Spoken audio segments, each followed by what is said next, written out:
सातारा लोकसभेची जागा महाविकास आघाडीमध्ये राष्ट्रवादी शरदचंद्र पवार गटाकडे आहे, त्यामुळे या जागा ते लढणार आहेत। तरी याबाबत सध्या मुंबईमध्ये बैठक सुरू असून योग्य तो निर्णय घेण्यात येईल। जागा वाटपाबाबत वाटाघाटी सुरू आहेत।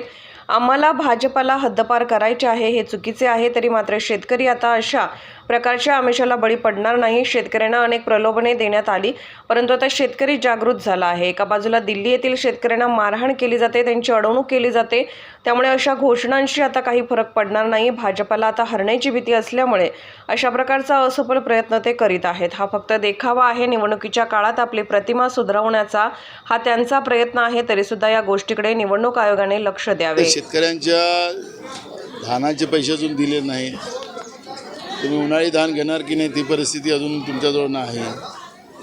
त्यामुळे या पद्धतीचं निवडणुकीच्या काळात लालच देणं आतापर्यंत दिले नाही, 50,000 रुपये प्रोत्साहनचे अजूनपर्यंत दिले नाही, हा असफल प्रयत्न म्हणजे BJPला हारण्याचं सगळं आता दिसायला लागलेलं आहे। त्यांचा जसं माणसाचा मृत्यू येतो तसं त्याला शेवटच्या काळात येतं, तशासारखं त्याला आठवतं, तशासारखं आता त्यांना आठवतं आहे। हे शेतकरी विरोधी आहे, हा फक्त एक दिखावा आहे आणि त्याच्यामुळे त्यांनी काही पत्रक काढलं असेल तरी त्याचा आता शेतकऱ्यावर काहीच परिणाम होणार नाही। शेतकऱ्यांनी ठरवून घेतलं, ज्या शेतकऱ्यांना हे गोळ्या मारतात, दिल्लीमध्ये प्रधानमंत्री यांचा गोळ्या मारतो, खेडेगावून ठेवतो, MSP लावणार नाही, शेतकऱ्यांच्याबद्दलची आम्ही कुठली भूमिका घेणार नाही, शेतकऱ्याला आतंकवादी यांचा प्रधानमंत्री नरेंद्र मोदी बोलतो, खालिस्तानी म्हणतो, आंदोलनजवी म्हणतो, ते अंदाज शेतकऱ्यांचं प्रेम आलेलं आहे हे कशाने ओळखता तुम्ही?